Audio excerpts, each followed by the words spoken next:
ദിവസം കണ്ടത് ഏഴാമത്തെ ശ്ലോകം മുതൽ പാണ്ഡവ സൈന്യത്തെ കുറെ ഗ്ലോറിഫൈ ചെയ്തു സ്തുതിച്ചൊക്കെ പറഞ്ഞു കഴിഞ്ഞപ്പോൾ തന്റെ സൈന്യത്തിന് ആ ഒരു വീര്യം ചോർന്നു പോകുമോ എന്ന ഭയം ദുര്യോധനനിലും മനസ്സിലായി. അദ്ദേഹം വളരെ ഡിപ്ലോമാറ്റിക് ആണ്, വളരെ രാഷ്ട്രതന്ത്രജ്ഞനാണ്. അപ്പോൾ അത് കാരണം അദ്ദേഹം സ്വന്തം സൈന്യത്തെയും അങ്ങനെ ഉയർത്തി പറയാൻ തുടങ്ങി. നമ്മൾ കഴിഞ്ഞ ദിവസം പറഞ്ഞിരുന്നു അല്ലെ, കമ്പാരിസൺ എന്ന് പറയുമ്പോഴത്തേക്ക് സ്വയം താഴ്ത്തി പറഞ്ഞു കഴിഞ്ഞാൽ അവർക്കൊരു കോംപ്ലക്സ് തോന്നും, ഇൻഫീരിയറിറ്റി കോംപ്ലക്സ് തോന്നും, നമ്മളെ കൊണ്ട് ഒന്നിനും കൊള്ളില്ല എന്നുള്ളൊരു ചിന്ത അവരിലേക്ക് വരും. അപ്പൊ അതുകൊണ്ട് തന്നെ ഇനി പുകഴ്ത്താൻ പോകുന്നത് സ്വന്തം സൈന്യത്തെയാണ്, കൗരവ സൈന്യത്തെയാണ്. അപ്പൊ ഇവിടെ ആരെയാണ് ആദ്യം പുകഴ്ത്തി പറയുന്നത്? ഭവാൻ. ആരോടാണ് സംസാരിച്ചുകൊണ്ടിരിക്കുന്നത്? ദുര്യോധനൻ ദ്രോണരോടാണ് സംസാരിച്ചുകൊണ്ടിരിക്കുന്നത്. ഇപ്പൊ ഇവിടെ ഭവാൻ എന്ന് പറയുമ്പോൾ അങ്ങ് എന്നുള്ള അർത്ഥം, നമ്മൾ അങ്ങ് എന്നുള്ള പറയാറുണ്ട് മലയാളത്തിൽ അല്ലേ? അതേ അർത്ഥമാണ് ഇവിടെ സംസ്കൃതത്തിൽ ഭവാൻ എന്ന വാക്കുകൊണ്ട് ഉദ്ദേശിക്കുന്നത്. അപ്പൊ അങ്ങ് എന്ന് പറയുമ്പോൾ അവിടെ ദ്രോണാചാര്യ, പിന്നെ അടുത്ത് പറയുന്നത് ഭീഷ്മാചാര്യ, കർണ, കൃപ, ഇത്രയും പേരുകൾ. സൗമദത്തി എന്ന് പറഞ്ഞാൽ സോമദത്തന്റെ മകൻ എന്നുള്ള അതാണ് ഇവിടെ പറഞ്ഞിട്ടുണ്ട്. നമുക്ക് വേർഡ് ബൈ വേർഡ് മീനിങ്ങിൽ സോമദത്തന്റെ പുത്രൻ. അപ്പൊ ഇവിടെ ഇത്രയും പേരുടെ പേരുകൾ എടുത്തു പറഞ്ഞു. എത്രയോ അക്ഷോഹിണി പടം നിൽക്കുമ്പോഴാണ് ഈ പേരുകൾ എടുത്തു പറയുന്നത്. അപ്പൊ ഏറ്റവും മെയിൻ ആയിട്ടുള്ളവരെ എടുത്തെടുത്ത് പറഞ്ഞ് അവരെ പൂഴ്ത്തി പറയുകയാണ്. അവിടെയും അദ്ദേഹത്തിന്റെ രാഷ്ട്രതന്ത്രജ്ഞത കാണാനായിട്ട് കഴിയും. കാരണം ദ്രോണാചാര്യരോടാണ് സംസാരിക്കുന്നത്. അപ്പൊ ദ്രോണാചാര്യരുടെ നാമം ആദ്യം പറഞ്ഞു. അതുപോലെ തന്നെ ഭീഷ്മാചാര്യർ കമാൻഡർ ഇൻ ചീഫ് ആണ്, അദ്ദേഹം സർവ്വ സൈന്യാധിപനാണ്. അദ്ദേഹത്തിന്റെ പേര് ആദ്യം പറഞ്ഞില്ല. ഒന്നെന്ന് പറഞ്ഞാല് ദ്രോണാചാര്യ ആദ്യം എടുത്തു പറഞ്ഞു. അത് കഴിഞ്ഞ് ഭീഷ്മാചാര്യ, അദ്ദേഹം സൈന്യാധിപനായതുകൊണ്ട് ക്ഷത്രിയനാണ്. അപ്പൊ അദ്ദേഹത്തിന്റെ പേര് രണ്ടാമത് പറഞ്ഞാൽ മതി. ഭീഷ്മാചാര്യർക്ക് അതില് വിഷമമൊന്നും തോന്നേണ്ട കാര്യമില്ല, കാരണം ബ്രാഹ്മണർക്ക് എപ്പോഴും പ്രാധാന്യം കൊടുത്തിരുന്നു. അത് കഴിഞ്ഞാല് കർണൻ. കർണൻ അപ്പോൾ അവിടെ യുദ്ധരംഗത്ത് ഇല്ല. എന്തുകൊണ്ടാണ് യുദ്ധരംഗത്ത് ഇല്ലാത്തത് കർണൻ? ഹരികൃഷ്ണ, നമ്മളിത് ക്ലാസ്സിലൊക്കെ പറഞ്ഞിട്ടുണ്ട്. കർണൻ കുരുക്ഷേത്ര യുദ്ധത്തില് അപ്പോഴവിടെ ഇല്ല. എന്തുകൊണ്ടാണ്?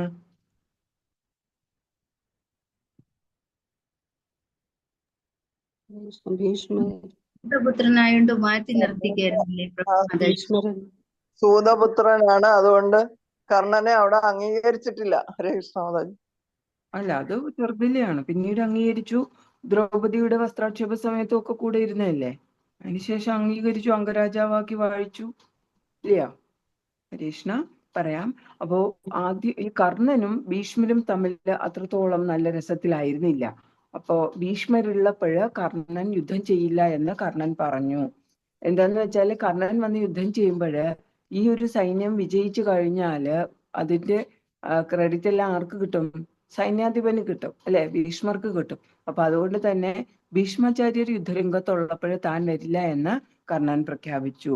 അങ്ങനെ ആദ്യത്തെ 10 ദിവസം ഭീഷ്മാചാര്യർ ഉണ്ടായിരുന്നു. പിന്നീട് അദ്ദേഹം വീഴുമല്ലോ, ശയ്യയിൽ വീഴുമല്ലോ. അതിനുശേഷമാണ് കർണൻ വരുന്നത്. അപ്പൊ ആദ്യത്തെ 10 ദിവസമാണ് അവിടുത്തെ കമാൻഡർ ഇൻ ചീഫ് അല്ലെങ്കിൽ സർവ്വസൈന്യാധിപനായിട്ട് ഭീഷ്മരുള്ളത്. അതിനുശേഷം കർണനുണ്ട്, 5 ദിവസം ദ്രോണരുണ്ട് സൈന്യാധിപനായിട്ട്. അതിനുശേഷം ദ്രോണാചാര്യര് വീണതിന് ശേഷമാണ് കർണൻ വരുന്നത്. കർണൻ 2 ദിവസം സൈന്യാധിപനായിട്ടുണ്ട്. അത് കഴിഞ്ഞ് ശല്യർ വരും. ശല്യർ വന്നു കഴിഞ്ഞിട്ട് അദ്ദേഹം ഒരു ദിവസമേ ഉണ്ടായിരുന്നുള്ളൂ. അത് കഴിഞ്ഞ് പിന്നീട് അദ്ദേഹം ദുര്യോധനൻ ഡെത്ത് ബെഡിൽ കിടക്കുമ്പോൾ, മരിക്കാറായി കിടക്കുമ്പോഴാണ് അശ്വത്ഥാമാവിനെ അവിടെ അപ്പോയിന്റ് ചെയ്യുന്നത് സൈന്യാധിപനായിട്ട്. അപ്പോഴാണ് പോയിട്ട് കൂടാരത്തിനകത്ത് കയറി രാത്രി ആ ഒരു മസാക്ര എല്ലാവരുടെയും തീയരിച്ചു കൊല്ലുന്നത്. ദ്രൗപദിയുടെ പുത്രന്മാരെ എല്ലാം ഒക്കെ തീയരിച്ചു കൊല്ലുന്നത് അശ്വത്ഥാമ. അങ്ങനെയാണ് അവരുടെ ഒരു സൈന്യാധിപന്റെ ഒരിത് പോകുന്നത്. അപ്പൊ ഇവിടെ അശ്വത്ഥാമയെ പറഞ്ഞിട്ടുണ്ട്. കൃപാചാര്യ അറിയാമല്ലോ, കൃപാചാര്യരുടെ സിസ്റ്റർ കൃപിയെയാണ് ദ്രോണാചാര്യ വിവാഹം കഴിച്ചിരിക്കുന്നത് നമ്മൾ പറഞ്ഞു അല്ലെ. അപ്പൊ അതിൽ പ്രമുഖരായിട്ടുള്ള എല്ലാവരുടെയും പേരെടുത്ത് പറഞ്ഞു. ഇതിൽ വികർണ എന്നൊരു പേരുണ്ട്. വികർണൻ എന്ന് പറയുന്ന വ്യക്തി ദുര്യോധനന്റെ ദുശാസനന്റെയും ബ്രദറായിട്ട് നെക്സ്റ്റ് വരുന്ന ആളാണ് വികർണൻ.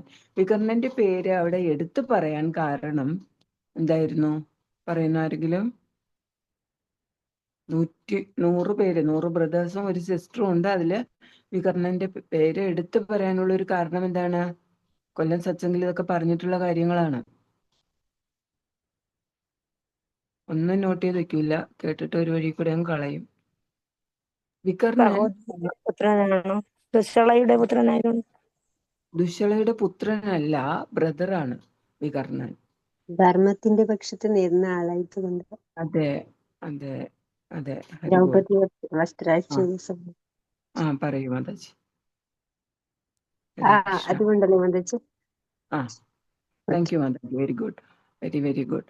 അപ്പോ മാതാജി ക്ലാസ്സിൽ ഉണ്ടായിരുന്നില്ല അല്ലയോ? കൊല്ലം സത്സംഗിൽ ഉള്ളതായിട്ട് എനിക്ക് അറിയില്ല. പക്ഷെ മാതാജി പറഞ്ഞു അത് മാതാജി തൃശ്ശൂരാണ്. തൃശ്ശൂർ. അതാണ് തൃശ്ശൂരിന്റെ ഗുണം കാണിച്ചു. കൊല്ലത്തുകാരൻ പറഞ്ഞു തന്ന് പഠിപ്പിച്ചിട്ടും അറിഞ്ഞൂടാത്ത ആളുകളാ. ഇതൊക്കെ ക്ലാസ് എടുത്തു കഴിഞ്ഞ കാര്യങ്ങളാണ്. നമ്മളിപ്പോ ഒരു ചാപ്റ്റർ കഴിഞ്ഞ് കാണണം. കഴിഞ്ഞ ആഴ്ചയിലെ ഓരോ ചാപ്റ്റർ ഫുള്ള് 43 സ്ലോ വരെ എടുത്തു. കഴിഞ്ഞ ക്ലാസ്സിൽ പ്രഭുവും അടുത്തതും കഴിഞ്ഞാണ്. അപ്പൊ ഇതൊക്കെ പറഞ്ഞു കഴിഞ്ഞ കാര്യങ്ങളാണ്. ധൃതരാഷ്ട്രപുത്രനല്ലേ? ധൃതരാഷ്ട്രപുത്ര സഹോദരനാണ്. പിന്നെ ഹരീഷ്ണ മാതാജി അനിയന്റെ ഓൾറെഡി അനിയന്റെ പറഞ്ഞതിന്റെ പോയിന്റ് വീണ്ടും റിപ്പീറ്റ് ചെയ്യല്ലേ മാതാജി? ചോദ്യം നമുക്ക് സമയമില്ല. ഹരീഷ്ണ ദുര്യോധനന്റെയും ദുശാസനന്റെയും ബ്രദറാണെന്ന് പറഞ്ഞു, ദുശ്ശളയുടെ ബ്രദറാണെന്ന് പറഞ്ഞു. അപ്പൊ പിന്നെ ധൃതരാഷ്ട്രയുടെ പുത്രൻ തന്നെയല്ലേ? എന്തിനാണ് ആൻസർ അനിയന്റെ ചോദ്യം കാര്യമില്ലല്ലോ. ചെയ്ത ആളും അയാൾ മാത്രമല്ലേ ഉണ്ടായിരുന്നുള്ളൂ. ഹരീഷ്ണ ആദ്യത്തെ രമാ രാജീവൻ മാതാജിയാണ് പറഞ്ഞതെന്ന് എനിക്ക് തോന്നുന്നു. മാതാജി പറഞ്ഞത് പിന്നീട് ധർമ്മത്തിന്റെ പക്ഷത്ത് നിന്നു. ദ്രൗപദിയുടെ വസ്ത്ര ആക്ഷേപ സമയത്ത് ഒരേ ഒരാൾ മാത്രമാണ് കൗരവരുടെ പക്ഷത്ത് നിന്നും. വിതുരർ പറഞ്ഞു അത് തെറ്റാണെന്നുള്ളത് പറഞ്ഞു. അല്ലാതെ വിതുരർ പക്ഷേ ദാസിപുത്രൻ എന്നുള്ള ഒരു രീതിയിൽ ദുര്യോധനൻ കണക്കെടുത്തിട്ടുള്ളൂ. അത് വേറെ. പക്ഷെ ഇവിടെ ദുര്യോധനന്റെ തന്നെ ബ്രദർ പറഞ്ഞത് ആരാണ്? ധർമ്മം അല്ല, ഇത് തെറ്റാണ് എന്ന് പറഞ്ഞത് വികർണൻ മാത്രമായിരുന്നു.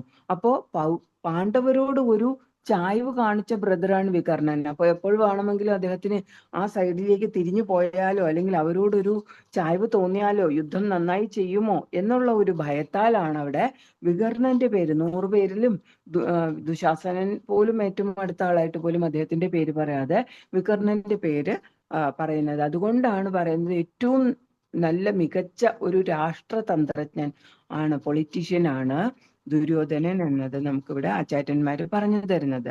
പിന്നീടുള്ളത് ആരാണ്? സൗമദത്തി, സോമദത്തന്റെ പുത്രനായ സൗമദത്തി. ഇത്രയും പേരുടെ പേരുകളാണ് കൗരവ സൈന്യത്തില് എടുത്തു പറഞ്ഞിരിക്കുന്നത്. അടുത്ത 9ാമത്തെ ശ്ലോകം എന്ന് പറയുന്നത് അന്യേച്ച ബഹവ ശൂര, മറ്റുള്ളവരും എന്ന്.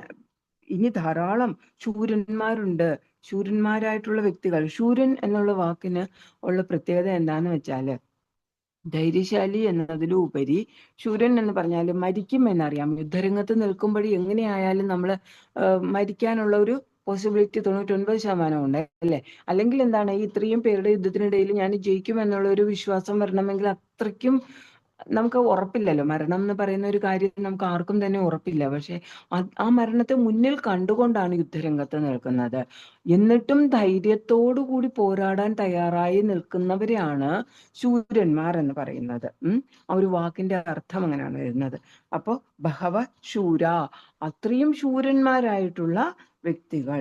ഇനി മദർത്തെ തെക്ത ജീവിത, എനിക്ക് വേണ്ടി ജീവിതം ഹോമിക്കാൻ ത്യജിക്കാൻ വന്നവർ എന്ന് പറയാണ്. നാനാ ശസ്ത്ര, ആരും തെറ്റായിട്ട് ശാസ്ത്ര എന്ന് വായിക്കരുത്, ശ്രദ്ധിച്ച് തന്നെ ശസ്ത്ര എന്ന് വായിക്കണം. ശസ്ത്ര എന്ന് വെച്ചാല് ആയുധം, ശാസ്ത്ര എന്ന് വെച്ചാല് ശാസ്ത്രം, സയൻസ് അല്ലെങ്കിൽ ശാസ്ത്രം പഠിക്കുന്ന പുസ്തകത്തിന് നമ്മൾ ശാസ്ത്രം, ധർമ്മശാസ്ത്രം എന്നൊക്കെ പറയുന്നുണ്ടല്ലോ, ശാസ്ത്ര ഗ്രന്ഥങ്ങൾ എന്നൊക്കെ പറയുന്നുണ്ടല്ലോ. അവിടെ അതല്ല, ഇവിടെ ആയുധം എന്ന അർത്ഥത്തിലാണ്. നാനാ ശസ്ത്രപ്രഹരണാഹ. നമ്മൾ വ്യൂഹം പറഞ്ഞപ്പോൾ പറഞ്ഞിരുന്നു പലതരത്തിലാണ് വ്യൂഹം ചമയ്ക്കുന്നത്. എങ്ങനെയാണ്? ഓരോ വ്യൂഹം അന്ന് ഒരു എക്സാമ്പിൾ ആയിട്ട് പറഞ്ഞിരുന്നു. ഒരു സൈന്യം ഗരുഡന്റെ അല്ലെങ്കിൽ പക്ഷിയുടെ രൂപത്തിലാണെങ്കിൽ മറു സൈന്യം അവരുടെ വ്യൂഹം ചമയ്ക്കുന്നത് സർപ്പത്തിന്റെ ഒരു ഷേപ്പിലായിരിക്കും. അങ്ങനെ ഓപ്പോസിറ്റ് സൈഡ് നിൽക്കുന്നവര് അതിനെ എങ്ങനെ നശിപ്പിക്കാം എന്നുള്ള ഒരു തരത്തില് ആ ഒരു രീതിയിൽ പത്മവ്യൂഹം പഠിച്ചിട്ടുണ്ടല്ലോ അല്ലെ, ചക്രവ്യൂഹം. അങ്ങനെ പല തരത്തിലുള്ള വ്യൂഹങ്ങൾ അതിന്റെ ഷേപ്പിലാണ് ആളുകൾ, കാലാളും ആനയും ഒക്കെ അങ്ങനെ നിരന്ന് നിന്ന് അവർ ആ ഒരു വ്യൂഹം ചമയ്ക്കുന്നത്. വെറുതെ കുറെ പേര് വന്ന് നിരന്ന് നിൽക്കുകയല്ല ചെയ്യുന്നത്. അതിന് അതേ രീതിയിൽ അവർ മൂവ് ചെയ്യുമ്പോഴും ഇതേ രൂപത്തിൽ തന്നെ അതിന്റെ ആ ഒരു ഷേപ്പിന് വ്യത്യാസമില്ലാതാണ് അവര് യുദ്ധം ചെയ്യുന്നത്. അപ്പോൾ അതിനു വേണ്ടിയിട്ട് വളരെയധികം ട്രെയിനിങ് കിട്ടിയിരിക്കണം. അതുപോലെ തന്നെ പലതരത്തിലുള്ള ആയുധങ്ങൾ കൊണ്ടുള്ള ട്രെയിനിങ് അവർക്ക്, പരിശീലനം അവർക്ക് ലഭിച്ചിട്ടുണ്ടായിരിക്കണം. അത്രയ്ക്കും എന്താ പറയാ, പ്രാഗൽഭ്യം നിറഞ്ഞ ആളുകളാണ് ഇവിടെ ഉള്ളത് എന്നുള്ളത് ഇവിടെ എടുത്ത് ദുര്യോധനൻ പറയാണ്. നാനാ ശസ്ത്രപ്രഹരണാഹ, പലതരത്തില്. ഇനി സർവേ യുദ്ധ വിശാരദ, യുദ്ധത്തിൽ വിശാരദന്മാര്, വളരെയധികം പാണ്ഡിത്യം അല്ലെങ്കിൽ ഏറ്റവും കഴിവുള്ളവരാണ് എന്നുള്ളത് പറയുന്നത്. ഇപ്പൊ ഞാൻ പറഞ്ഞല്ലോ, ഈ വ്യൂഹത്തിനനുസരിച്ചൊക്കെ നീങ്ങുകയും യുദ്ധം ചെയ്യുകയും വേണം. അഭിമന്യുവിന്റെ കാര്യത്തിൽ തന്നെ എല്ലാവർക്കും അറിയാം, അങ്ങോട്ട് കയറാൻ, ഉള്ളിലേക്ക് കയറി, പക്ഷെ തിരിച്ചിറങ്ങാൻ അറിയുന്നുണ്ടായില്ല. അപ്പൊ വളരെയധികം എക്സ്പോർട്ട് ആയിട്ടുള്ള ആളുകൾക്ക് മാത്രമേ ഇങ്ങനെ യുദ്ധം ചെയ്യാനായിട്ട് കഴിയുകയുള്ളൂ. ഉള്ളിലേക്ക് കയറി യുദ്ധം ചെയ്തു കഴിഞ്ഞാൽ തിരിച്ചിറങ്ങാനും അവർക്കറിയണം, ഇല്ലെങ്കിൽ അവരെന്ത് ചെയ്യും, അതിന്റെ ഉള്ളിൽ പെട്ടുപോകും. അല്ലാതെ നമ്മൾ സാധാരണ രീതിയിൽ വെട്ടും കൊലയും ഇപ്പോഴത്തെ കലിയുഗത്തിൽ നടക്കുന്ന മാതിരി അല്ല അന്ന് യുദ്ധം നടന്നിരുന്നത്. ഇവിടെ ഒരു വാക്ക് എന്ന് പറഞ്ഞാല് മദർത്തെ തെക്ത ജീവിത എന്ന് പറഞ്ഞാൽ എനിക്ക് വേണ്ടി ജീവിതം ത്യജിക്കാൻ വന്നവർ എന്ന് പറയുമ്പോഴ് ദുര്യോധനൻ വ്യംഗ്യാർത്ഥത്തിൽ പറയാണ് ഇവരെല്ലാവരും മരിക്കും.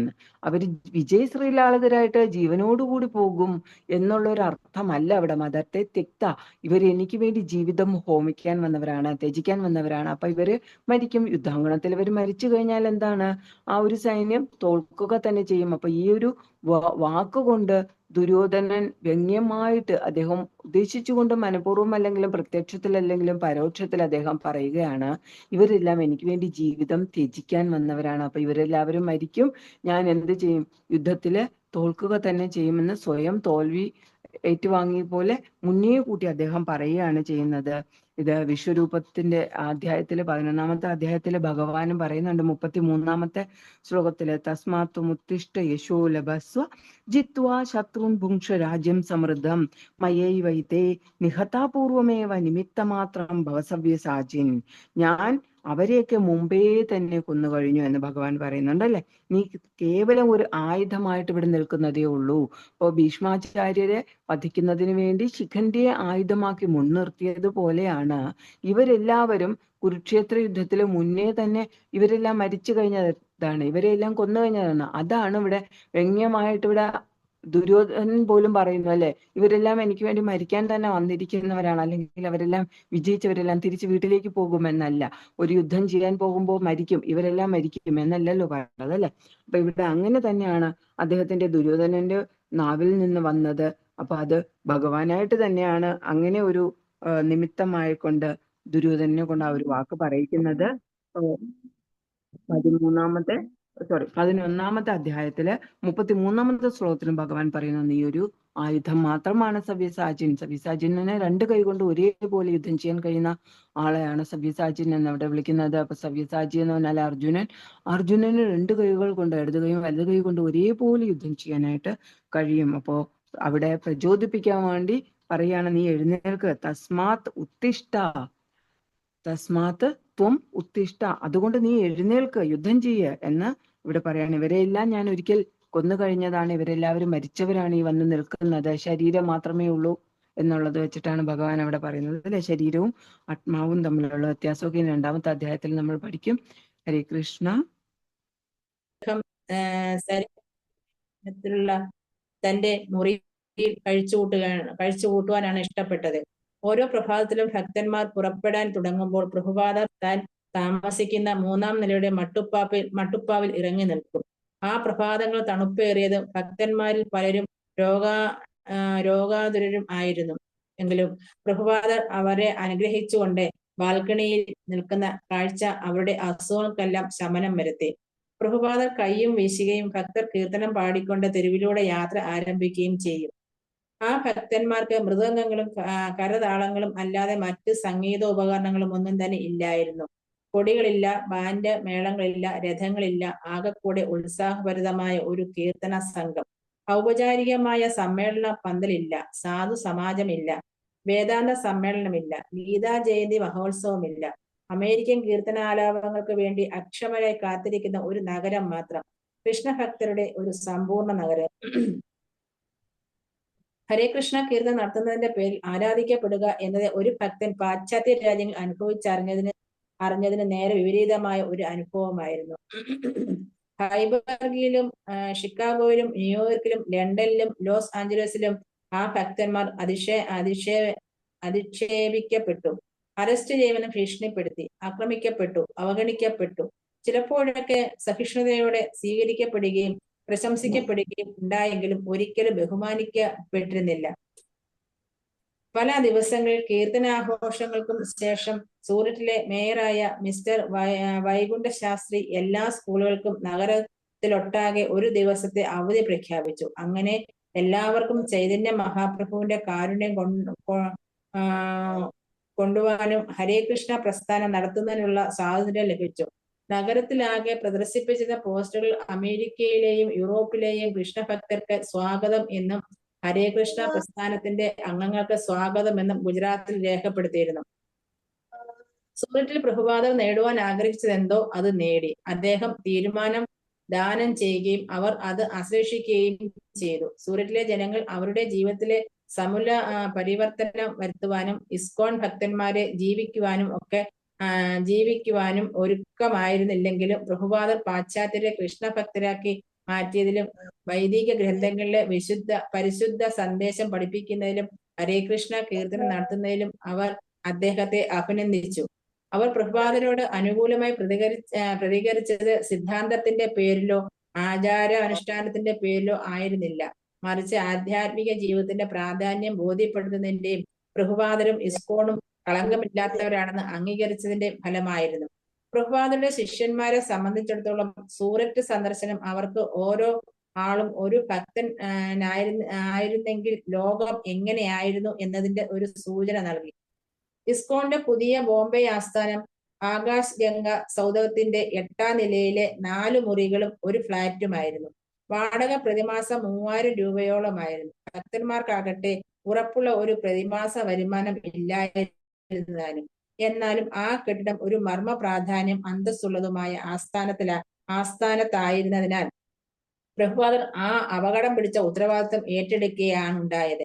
അത്തരമൊരു സ്ഥാനം അദ്ദേഹം ബോംബെയിൽ നടത്തണമെന്ന് ആഗ്രഹിച്ച ധർമ്മപ്രചരണത്തിന് ആവശ്യമായ ഒരു ആശ്രയസ്ഥാനമായിരുന്നു. അദ്ദേഹത്തിന്റെ അടുത്ത ധർമ്മപ്രചരണം ഒരു പന്തലിൽ തുടർച്ചയായി 11 ദിവസം നടത്തുന്ന ഒരു ബൃഹത്തായ പരിപാടിയായിരുന്നു. പ്രഭുപാദർ പറഞ്ഞു, നിങ്ങൾ വേട്ടയ്ക്ക് പോവുകയാണെങ്കിൽ ഒരു കാണ്ടാമൃഗത്തെ തന്നെ വേട്ടയാടണം. അങ്ങനെയായാൽ നിങ്ങൾ വിജയിച്ചില്ലെങ്കിൽ ആളുകൾ ഇങ്ങനെ പറയുമെന്നേ ഉള്ളൂ, ഓ അതെന്തായാലും നടപ്പുള്ള കാര്യമായിരുന്നില്ല. എന്നാൽ നിങ്ങൾ വിജയിക്കുന്ന പക്ഷം ഏവരും അത്ഭുതപ്പെടും, ഏവരും അത്ഭുത സ്തബ്ധരാകും. പ്രഭുപാദർ ഒരു അതിബൃഹത്തായ പന്തൽ ഉത്സവ ചടങ്ങുള്ള തന്റെ പരിപാടി വെളിപ്പെടുത്തിയപ്പോൾ ഭക്തർക്ക് തങ്ങളുടെ ധർമ്മ പ്രചരണത്തിനെല്ലാം പ്രഭുപാദരുടെ സാന്നിധ്യം പ്രേരകമായി വർത്തിക്കുന്നു എന്ന ദൃഢത ബോധം ഉണ്ടായി. അദ്ദേഹത്തെ കൂടാതെ അവർക്ക് ബോംബെയിൽ നടത്താറുള്ളത് പോലെയുള്ള ഒരു കൂറ്റൻ പന്തൽ മഹോത്സവം നടത്തുക എന്ന ബുദ്ധിമുട്ടുള്ള കാര്യമാണ്. മിക്കപ്പോഴും അമേരിക്കക്കാരും യൂറോപ്പുകാരുമായ ശിഷ്യന്മാർ തുല്യ പ്രാധാന്യമുള്ളവരെ പോലെ അദ്ദേഹത്തോട് ചേർത്ത് പരാമർശിക്കപ്പെടാറുണ്ട്. എന്നാൽ ആ ഭക്തന്മാരാകട്ടെ തങ്ങളുടെ ഭഗവാന്റെ പരിശുദ്ധ ഭക്തനെ സഹായിക്കുവാൻ ഉദ്യമിക്കുന്ന മൂഢന്മാരായ സേവകന്മാരായി മാത്രമേ കണ്ടിരുന്നുള്ളൂ.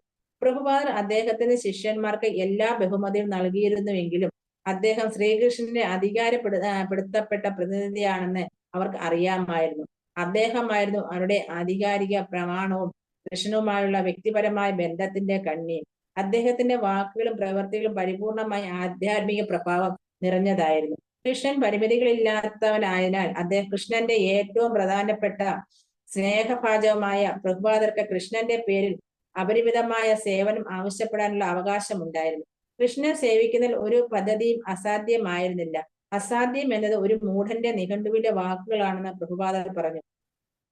എന്നാൽ പ്രഭുപാദർ തന്റെ പന്തൽ മഹോത്സവത്തിന്റെ പരിപാടികൾ അനാവരണം ചെയ്തപ്പോൾ ഭക്തന്മാർക്ക് ശങ്കയുണ്ടായി. അവർക്ക് എങ്ങനെ അതിന് വേണ്ടത്ര പണം സമാഹരിക്കാൻ കഴിയും? അവർക്ക് അങ്ങനെ എത്ര ബൃഹത്തായ ഒരു പന്തൽ നിർമ്മിക്കാൻ കഴിയും? അത്രയേറെ ഭക്ഷണ സാധനങ്ങൾ അവർക്ക് എവിടെ നിന്ന് കിട്ടും? ആരത് പാകം ചെയ്യും? പ്രഭുപാദർക്ക് അവരുടെ സംശയങ്ങൾക്ക് വിചിത്രമായി തോന്നി. അദ്ദേഹം പറഞ്ഞു, നിങ്ങളെല്ലാം അമേരിക്കക്കാരാണ്. നിങ്ങൾ അത്ഭുതകരമായ എന്തെങ്കിലും ചെയ്യാത്ത പക്ഷം അമേരിക്കക്കാരായതുകൊണ്ട് എന്തു പ്രയോജനം? ഒരു ബോംബെ പന്തൽ അമേരിക്കയുടെ പ്രായോഗിക കുശലത ഇന്ത്യയുടെ ആധ്യാത്മികതയുമായി കൂട്ടിയിണക്കുവാനുള്ള അന്യോന്യമായ മാർഗമാണ് എന്ന് പ്രഭുപാദർ പറഞ്ഞു. അദ്ദേഹം ഒരു അടന്റെയും മുടന്തന്റെയും കഥ ഉദാഹരണമായി ആണെങ്കിലും സഹകരണമുണ്ടെങ്കിൽ അന്ധൻ മുടന്തനെ തോളിലേറ്റുകയും മുടന്തൻ വഴികാട്ടുകയും ചെയ്യുക. അവർക്കിരുവർക്കും വിജയകരമായി പ്രവർത്തിക്കാം. അമേരിക്ക ഭൗതികതാപരതയായാലും ദൈവത്തെ അറിയിക്കുകയായാലും അന്ധമാണ്. ഇന്ത്യയാകട്ടെ വൈദേശിക ആക്രമണങ്ങളായാലും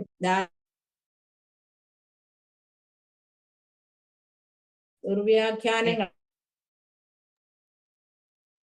ഹരേ കൃഷ്ണ മാതാജി.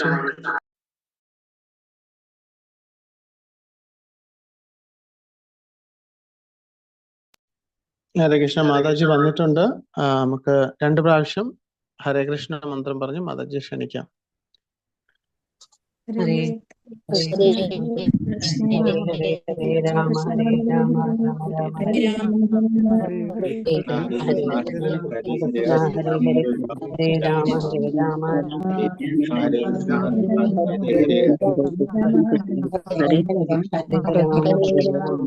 രാമ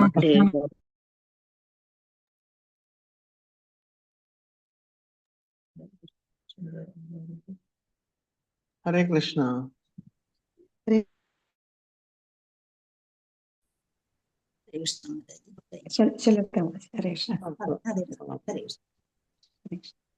ജയ രാധാ